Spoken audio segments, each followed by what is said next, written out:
Hey guys! Welcome back to my channel. This is Kathy. For today's video, I'm super duper excited because this was actually a gift of my husband last birthday of mine. And grabe, so sobrang busy, dami naganap sa buhay. I am only getting to actually open it now. I know. And yes, to the journal girlies, this is the Hobonichi Techno Planner. Grabe. I never even dreamt of having something like this kasi nga, una, ang mahal niya. Pangalawa, there's not really much options here or baka hindi ko lang alam. But luckily, the husband went to Malaysia. He actually traveled 45 minutes outside from where his hotel was just to get me this. I know, I'm a lucky girl. Thank you so much, Lord, finally. And wala lang. So, if you are a planner girl like me or a journal girl like me, or you're just part of the Arte ni Cathy community, please unbox this with me.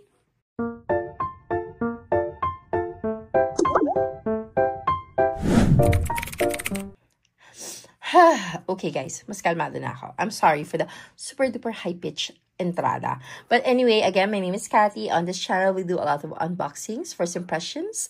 And today, we are going to talk about the Hobonichi 2026 Techno Journal Planner Creator Life Book. First, I am not an expert on the Hobonichi, okay? So, pardon me immediately. I don't know anything about it. I see it from time to time. I never bothered because I saw the price. I was like, whoa. But I got lucky and the husband got me one. And I decided to really, focus on my journal and on my planner this 2026. I kind of rested from it in 2024 because my mom passed away and so many things happened. But sabi nga, God has been redirecting me. God got rid of people that I don't need in my life. And now I can focus on the things that I need to focus on. So, first of all, grabe. Like, alam mo yun, hindi ko alam ano mas maganda siya o yung si Amanda Rachley na Doodle Planner, this one. But grabe, they are equally gorgeous and stunning. I think, no kidding ha, this is by far the prettiest set of planners that I've seen in my life and touched. Okay, so ayan, meron silang ganito pareho. Ayan, well, let's get rid of this na. Ayan siya, guys. Grabe, diba? Oh, like, wow. So, I don't know how, para siyang nakaburda, pero it's so smooth. Hindi siya printed eh. Hindi siya like, because I know my prints. We had a silk screen printing company before. This is just, it's like part of the tela. Binurda siya, pero grabing smoothness. Like, ayan, natin mo, diba? Hindi siya naka-emboss. But it's so nice. And it says there, Hobonichi. Ugh. Okay, now let's open it up. Ayan. So, paper-wise, very different from the Amanda Rachley. This one feels like parang siyang papel de hapon, but mas makapal. It doesn't also feel like the moleskin. It's very different. I don't know how to explain the texture, but it's really, really different. And then they have this. And you guys already know that I'm not a fan of this. So, etong part na to, I don't think I'll be using this part because I'll be all kinds of confused. So, saka it reminds me so much of math, diba? Yung grid na yan, ay, parang I cannot. And then this part, so, mahilig sila sa grid. Or baka itong nakuha ni husband is yung parang grid type. But, ayan siya. So, ayan. So, hanggang ano yan siya? Hanggang January 2027. Oh, hanggang Feb. March. Wow. Okay, hanggang March 2027. And then, ito na siya. Napapag-isip ako ng very light. So, it's a vertical layout. Diba? Tama? It's a vertical layout with the time from 5 a.m. to 4 a.m. Tama ba ako? Oo. It is. So, it's a 24-hour layout. Ayan siya yung... So, ganyan yung format niya. It's very, very different from what I'm used to, which is the Happy Planner. Ayan. And then, meron din ata siyang a day in the life na layout.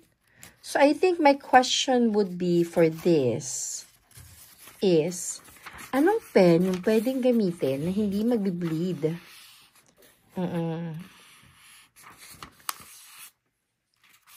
O ano, anong pen ang gagamitin na hindi magbi-bleed? Kasi, parang manipis yung papel. Turning the page to a new year. In fairness ha, ang kapal ng ano, just for like, to lay it out na ito yung daily mo, kung ganito ka. Wow.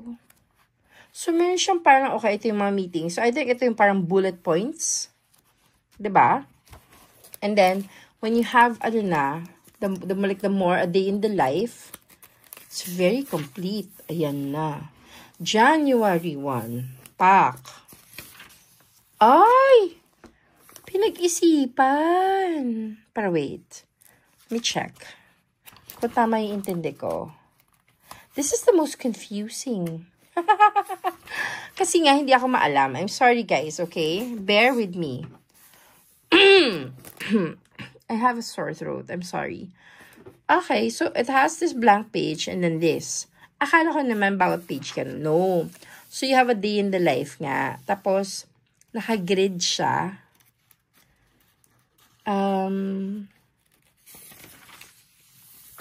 So, I guess my question to the Hobonichi girlies would be,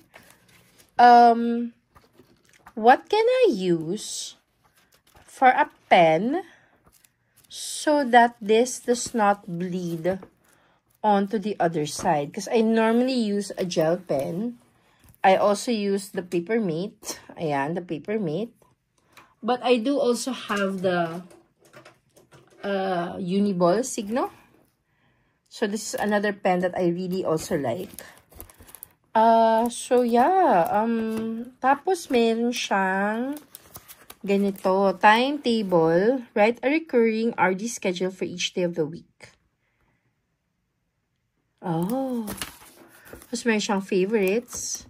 May graph paper siya. For the daily weight. Makakaloka. Tapos my 100 things to accomplish this year. Books you've read, movies you've seen, snacks you've tried, shops you want to visit.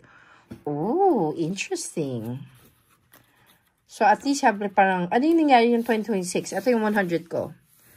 And then, meron siyang memories of 2026. Oh, nilaglag. Great food, fun times. So, it's kind of like an all-in-one for people. Wow. And then gifts. And then addresses. Kulaim, may nagsusulat pa na ganito. Okay, so that's the Hobonichi 2026 planner. My first impressions left me all kinds of confused. But yeah, it's really gorgeous and stunning. And, it's the gift of my husband. So, I have to find a way to utilize this. So, help this girl out. How can I utilize this? Please leave comments. Let me know. I need help. See you guys on the next one. Bye!